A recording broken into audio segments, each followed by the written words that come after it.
दाता बनना अच्छा होता है या ग्रहीता, आदाता, ममता? हम क्या हो सकते हैं यदि हमको क्या होना चाहिए, ग्रहीता या दाता? ठीक बात है। तो सिद्धांत और स्वभाव, जो वास्तविक स्थिति है उसी के अनुसार सिद्धांत भी बनेगा, नियम भी वैसा ही बनेगा। सिद्धांतता होता है, दाता वो होता है जो अपनी चीज किसी को दे सकता है। दूसरे का उठा करके दूसरा कोई दे दे, उसको दाता नहीं माना जाता है। वो तो सेठ का क्या है, वो उन्हीं में है, नौकर है, वो उठा के देते नहीं रहते दिन भर, तो उसको थोड़ी कोई कहता है दाता है देने वाला। सिद्धांत और स्वभाव नहीं, जीवात्मा यानी ये सिद्धांत आया ना कि दाता वास्तविक में वो होता है जो अपनी चीज किसी को देता है। ये सिद्धांत हो गया। और स्वभाव स्वभाव है कि जीवात्मा के पास है ही नहीं कुछ अपने देने को, तो अब ये दाता तो बन ही नहीं सकता है, हो ही नहीं सकता है, गृहीता ही रहेगा। तो दाता बनना तो इसके भाग्य में ही नहीं है, तो इस कारण से गृहीता ही बनना पड़ेगा इसको। वर्तमान में ये अपने को दाता समझता है, मैं दाता हूँ। तो दाता बिना शौक के तो हो ही नहीं सकता है, देने योग्य तो कुछ हो हाथ में, ऐसे कैसे हिम्मत करेंगे, दूध दूँ मैं कहाँ से देंगे? तो इसलिए इस स्वभाव को, भावना को हटाना होगा, पहले यही करना होगा। हमारा तो कुछ है ही नहीं, तो हमारे लिए आवश्यक होता है कि हमने पकड़ा हुआ है, दूसरे को चीज को अपना मान के बैठे हुए हैं। क्योंकि बिना माने अपने आप हाथ में तो दिखेगा नहीं, कुछ नहीं दिखेगा तो दाता फिर बनेंगे कैसे? जब नहीं दिखेगा तो किस आधार पर कहेंगे? तो अपने को अगर दाता हम बनाते हैं, ये हो जाएगा फिर अतिक्रमण। दूसरे की चीज को हम दूसरे को देना चाह रहे हैं, अच्छा जी, दूसरे ने हमें दे ही दिया है, स्वामी बना नहीं दिया है ना, गौण स्वामित्व तो आ गया। नहीं दिया है। हम गुणी आ रहे हैं नाम दिया है हमने स्वामी और डंडा खड़ा रखता है लेकर के उसको दिया ना। पर स्वामी तो बनाया हुआ है, प्रयोग करता बना। प्रयोगकर्ता स्वामी है ना, लेकिन प्रयोगकर्ता तो नहीं मान रहे हैं ना, वो दोष वही तो हटाना, वही तो दोष है यहाँ, उसी को तो हटाना है। वो तो चला गया, पर यदि वो है नहीं प्रयोगकर्ता मानकर भी दूसरे का जो स्वामी बना दिया प्रयोगकर्ता, उससे पहले होगा कि वो भी तो कह रहा है ना मेरा मुझे दे दे, वो क्यों कह रहा है मेरा मुझे दे दे?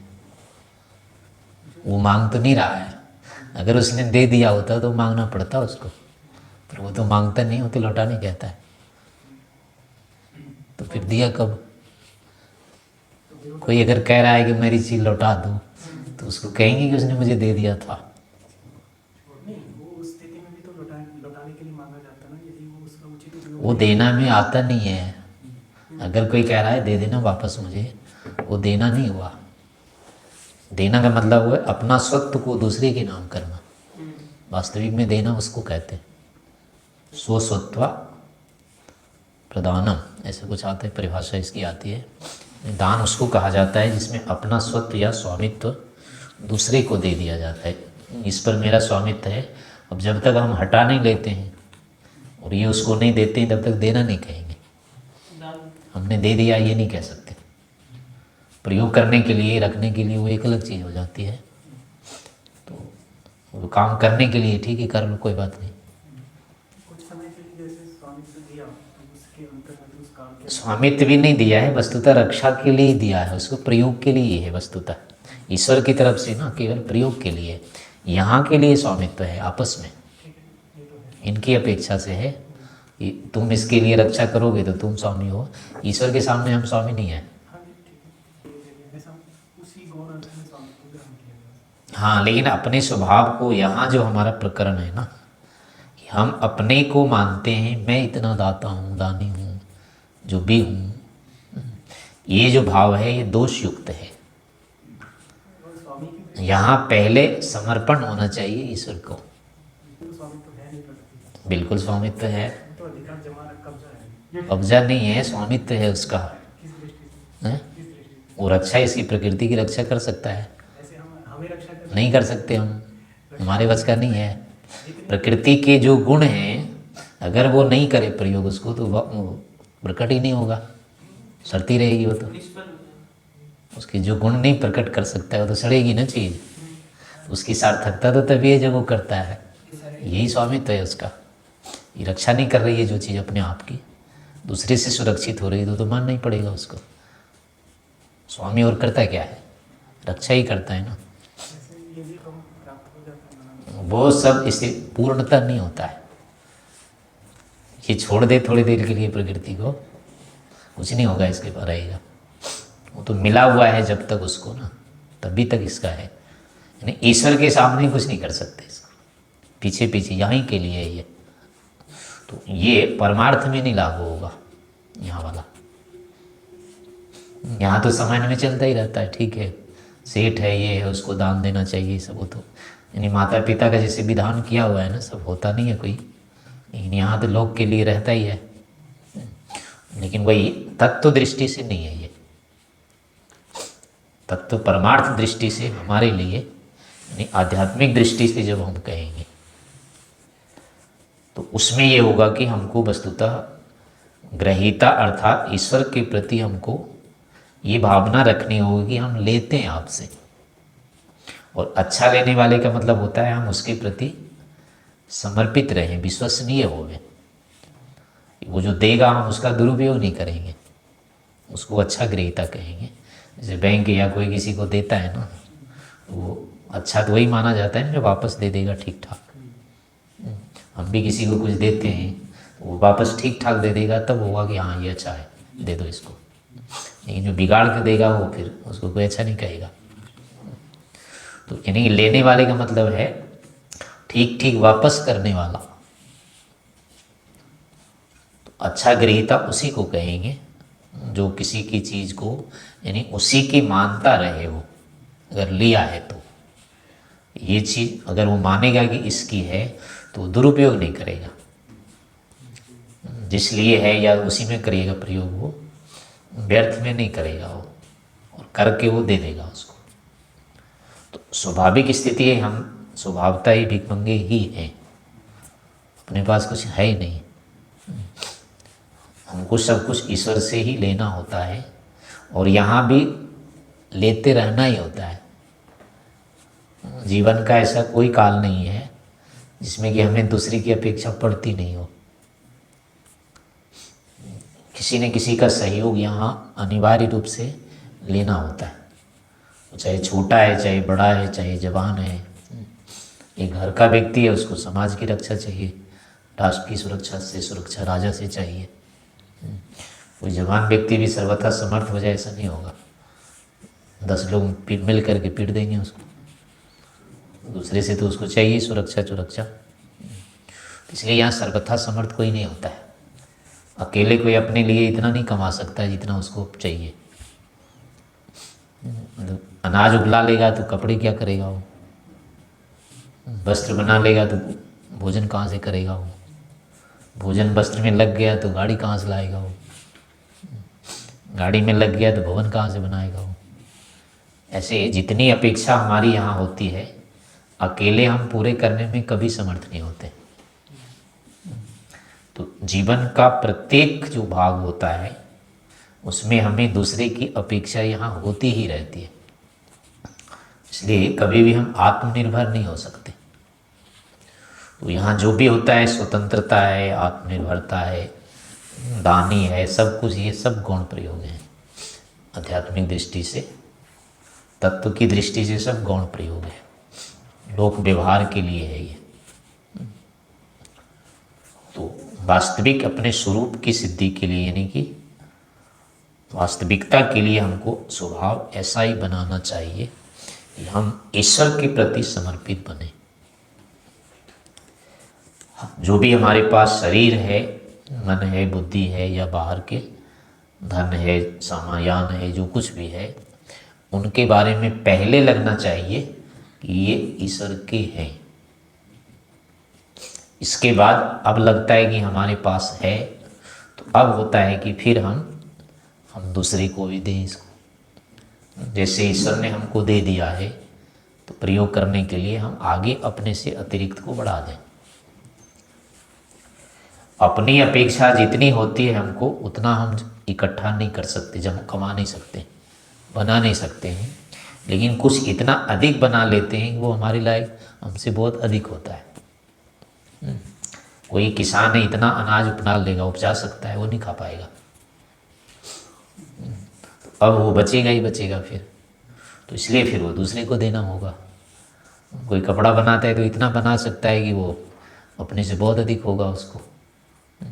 कोई भवन बनाएगा तो इतना बना सकता है कि उसके काम उससे अतिरिक्त हो जाएगा। तो ऐसे ही कि हमारे प्रयोजन इतने होते हैं जितने कि हम अकेले नहीं कर सकते, लेकिन कुछ जितने हम कर लेंगे कि वो हमारे लिए नहीं बहुत अधिक होते हैं। इसलिए दोनों स्थितियां होती है, लेने का भी है और देने का भी होता है।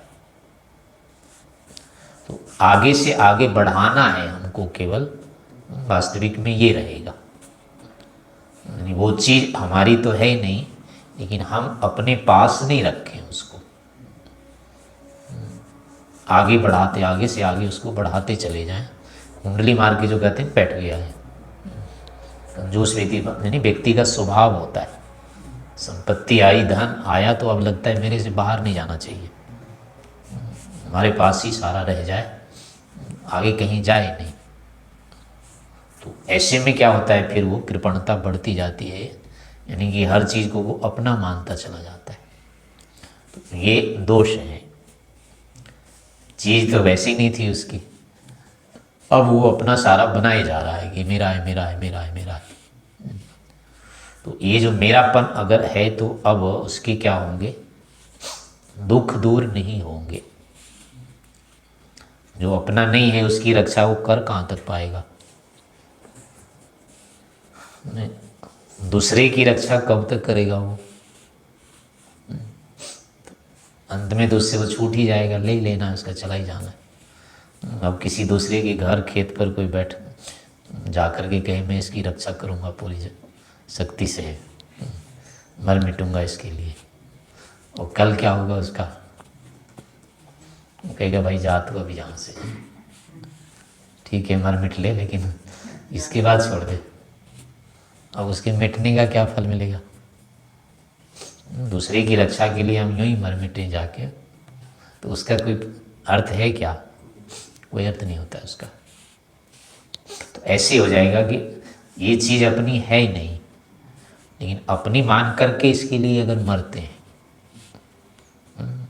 सब कुछ अर्पित करते हैं, तो वो अपने आप में दोषी रहेगा, वो गुण नहीं होगा। लेकिन जब दाता की ओर से हम विहित हो जाते हैं कि इसकी रक्षा तुम्हें करनी है, अब वही धर्म हो जाता है। फिर अब मरते हैं तो लाभ होगा, जिसमें मालिक ने नियुक्त कर दिया है इसकी रक्षा करनी है तुम्हें, अब हम मरते हैं तो देगा वो मुआवजा। अब ऐसे खाली नहीं जाएगा, वहाँ जो बलिदान होगा वो व्यर्थ नहीं जाएगा, उसका मिलेगा। लेकिन बिना दूसरे से ऐसा अधिकृत हुए बिना यदि हम मर जाते हैं तो हमको कोई मूल्य नहीं मिलेगा उसका। तो ऐसे यहाँ भी होगा कि अपना मान करके चाहे यहाँ कितना ही पुरुषार्थ कर लेते हैं और संपत्ति इकट्ठी कर लेते हैं, तो उस उपार्जन से क्या होगा, जो सुख मिलना चाहिए, जो लाभ होना चाहिए, नहीं हो सकता है, उतना नहीं होगा, उल्टे दंड मिलेगा। एक तो मन में क्लेश बढ़ जाएंगे, उससे कृपणता बढ़ जाएगी, उससे क्या होगा कि राग द्वेष भी बन जाएंगे। राग द्वेष बनने पर पाप तो बनने ही बनने, किसी न किसी के साथ। न्याय भी किसी को अधिक दे देंगे, किसी को जिसको ज़रूरत है उसको देंगे ही नहीं देंगे। ऐसे करके फिर क्या होगा, वो पाप भी बनेगा। तो इसलिए क्या होगा, वो दोष में आएगा।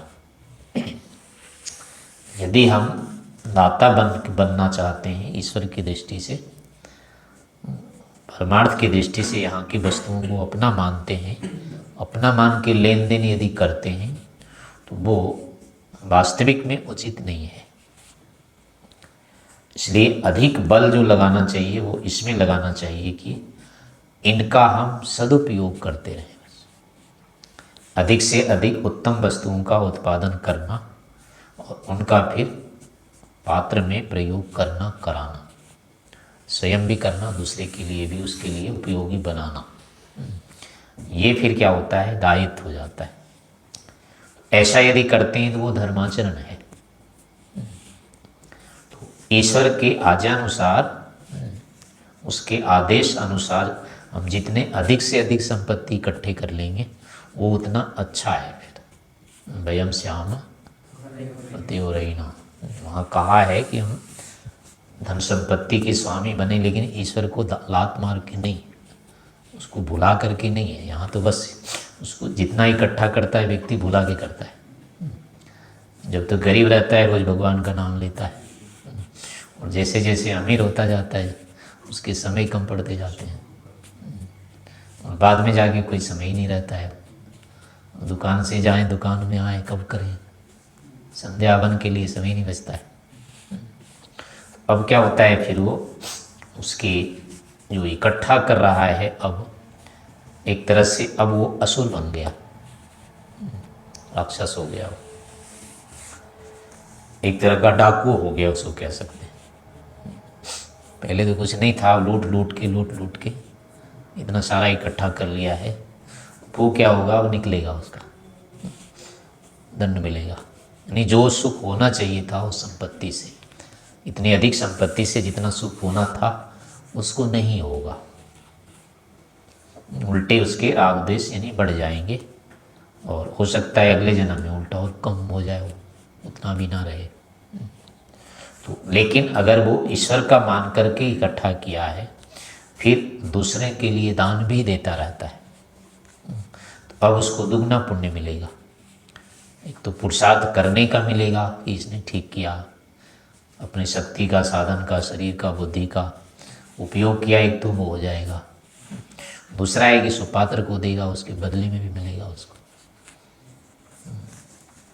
और अंत में जाकर के उसको क्या होगा, ईश्वर की कृपा से राग द्वेष इसके नहीं बनेगी, निष्कामता उसमें आ जाएगी, वो मुक्ति का अधिकारी भी हो सकता है। वो अगर पूरी तरह से समझ में आ गया कि ये तो नहीं है मेरी, मैं तो ईश्वर का ही लेकर के कर रहा हूँ, वो तो सीधे मुक्ति है, और क्या उसमें, यही तो बंधन था।